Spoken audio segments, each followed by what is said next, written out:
Kasaragod Manjeshwaram വാമഞ്ചൂരിൽ car ഡിവൈഡറിൽ ഇടിച്ചുമറിഞ്ഞ് 3 പേർ മരിച്ചു. ബായിക്കട്ടെ സ്വദേശികളായ ജനാർദ്ദനൻ, മകൻ അരുൺ, ബന്ധു കിഷൻ കുമാർ എന്നിവരാണ് മരിച്ചത്. കർണാടക ഉപ്പിനങ്ങാടി സ്വദേശി രത്തനെ ഗുരുതരമായി പരിക്കേറ്റ നിലയിൽ മംഗളൂരുവിലെ ആശുപത്രിയിലേക്ക് മാറ്റി. ഇന്നലെ രാത്രി 10:45ഓടെയാണ് അപകടമുണ്ടായത്.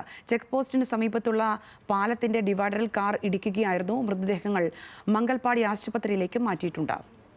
വിവരങ്ങളുമായി സരീഷ് പി കെ ചേരുന്നുണ്ട്. സരീഷ്, എത്തരത്തിലായിരുന്നു ഈ അപകടം? മറ്റു വിശദാംശങ്ങൾ എന്തെല്ലാമാണ്?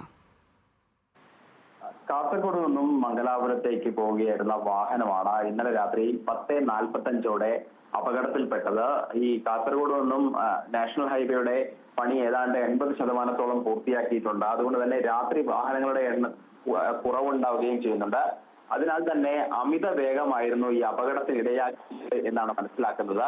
കാസർഗോഡ് നിന്നും മംഗലാപുരത്തേക്ക് വളരെ വേഗത്തിൽ പോവുകയായിരുന്ന കാറ് ഡിവൈഡറിൽ ഇടിച്ച് മറിയുന്ന ഒരു സാഹചര്യമായിരുന്നു ഉണ്ടായിരുന്നത്. നാട്ടുകാരും ഒപ്പം തന്നെ ഈ ചെക്ക് പോസ്റ്റിലുള്ള പോലീസ് ഉദ്യോഗസ്ഥരും ഉൾപ്പെടെയുള്ളവർ എത്തിയാണ് ഈ ആളുകളെ പുറത്തേക്ക് മാറ്റിയത്.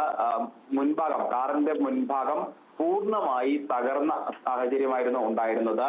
അതിൽ ഈ മുൻപിലുണ്ടായിരുന്ന ജനാർദ്ദനൻ, മകൻ അരുൺ എന്നിവരെ ഈ കാറിന്റെ മുൻഭാഗം വെട്ടിപ്പൊളിച്ചാണ് പുറത്തേക്ക് എടുത്തത്. ഒപ്പം തന്നെ ബന്ധുവായ കിഷൻ കുമാറും ഈ 3 പേരും സംഭവ സ്ഥലത്ത് തന്നെ വെച്ച് മരിക്കുന്ന സാഹചര്യമായിരുന്നു. അതോടൊപ്പം ഈ സുഹൃത്തായ രത്തനെ ഉടൻ തന്നെ മംഗലാപുരത്തെ സ്വകാര്യ ആശുപത്രിയിൽ പ്രവേശിപ്പിച്ചിരിക്കുകയാണ്. രത്തന്റെ നിലയും വളരെ ഗുരുതരമായി തുടരുകയാണ്. അദ്ദേഹത്തെ ഇപ്പോൾ ICUവിൽ തന്നെയാണ്. വളരെ തലയ്ക്ക് ഉൾപ്പെടെ ഗുരുതരമായ പരിക്കേറ്റിട്ടുണ്ട്. ആന്തരിക രക്തസ്രാവം ഉൾപ്പെടെയുള്ളവ ഉണ്ട് എന്നാണ് മനസ്സിലാക്കുന്നത്. എന്തായാലും ഈ 3 പേരുടെ മൃതദേഹങ്ങൾ മംഗൽപാടി ആശുപത്രിയിലേക്കും മാറ്റിയിട്ടുണ്ട്. ഈ നാഷണൽ ഹൈവേയിലൂടെ ജോലി പൂർത്തിയായതോടുകൂടൻ തന്നെ ഈ ഭാഗത്ത് വളരെ വേഗത്തിൽ അല്ലെങ്കിൽ അമിത വേഗത്തിൽ വാഹനങ്ങൾ സഞ്ചരിക്കുന്നത് ഇപ്പോൾ പതിവായിട്ടുണ്ട്. അതിന്റെ ഭാഗമായി തന്നെയാണ് ഈ അപകടം ഉണ്ടായത് എന്നാണ് ഇപ്പോൾ മനസ്സിലാക്കുന്നത്. ശരി സരീഷ്, കാസർഗോഡ് നിന്നാണ് സരീഷ് പി കെ വിശദാംശങ്ങൾ പങ്കുവച്ചത്.